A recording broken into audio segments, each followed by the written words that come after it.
నా పేరు డాక్టర్ రాజ్ కుమార్ జాదవ్ లంబాడీల ఐక్య వేదిక రాష్ట్ర అధ్యక్షునిగా పనిచేస్తా ఉన్నాను।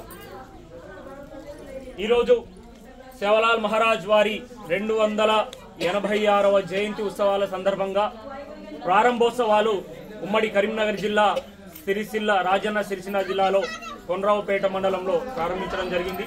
మరి ఈరోజు తెలంగాణ రాష్ట్రంలో ఉన్నటువంటి అత్యధిక జనాభా కలిగినటువంటి లంబాడీలు 40 లక్షల పైచిలకు, మరి అదే విధంగా భారతదేశంలో 17 కోట్లకు పైచిలకు ఉన్న బంజారాల యొక్క ఆరాధ్య దైవము సంత్ శ్రీ సేవలాల్ మహారాజ్।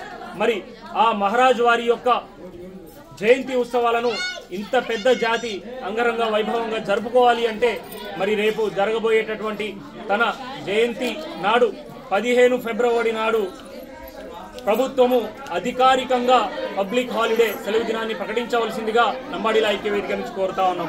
మరి అదే విధంగా ఏదైతే ప్రభుత్వాలు కొన్ని కులాలకు మతాలకు వారి యొక్క సంస్కృతి సంప్రదాయాల పరిరక్షణ కోసం పెద్దపీట వేస్తున్నట్టుగా వారి యొక్క ఆచార వ్యవహారాలను పరిరక్షణలో భాగంగా వారికి పెద్దపీట వేస్తున్నట్టుగానే లంబాడీల యొక్క వేషధారణ అద్దాల వేషధారణను రాష్ట్ర ప్రభుత్వమే ప్రతి ఒక్క లంబాడ ఆడపడుచుకు చేరే విధంగా ప్రతి ఇంటికి చేరే విధంగా చర్యలు తీసుకోవాలని, మరి అదే విధంగా తెలంగాణ రాష్ట్రంలో దాదాపుగా 12,000కు పైచిలకు ఉన్న తండాలలో సేవలాల్ మహారాజ్ వారి జయంతి ఉత్సవాలు ప్రారంభం కానున్నాయి। మరి ఈ జయంతి ఉత్సవాలను ఏదో నామమాత్రము 1 కోటి 2 కోట్లు ఇచ్చేసి చేతులు పడుకోవడం కాదు, 12,000 తండాలలో సేవలాల్ మహారాజ్ జయంతి ఉత్సవాలు జరగాలి అంటే మరి ఈ బడ్జెట్ ని 10 ఉమ్మడి జిల్లాలకు జిల్లాకి ₹1 కోటి చొప్పున 10 కోట్ల రూపాయలు నిధులను విడుదల చేయవలసిందిగా లంబాడీల ఐక్య వేదిక నుంచి రాష్ట్ర ప్రభుత్వాన్ని మరి అదే విధంగా గౌరవ ముఖ్యమంత్రి వర్యులు రేవంత్ రెడ్డి గారిని కోరడం జరుగుతా ఉంది।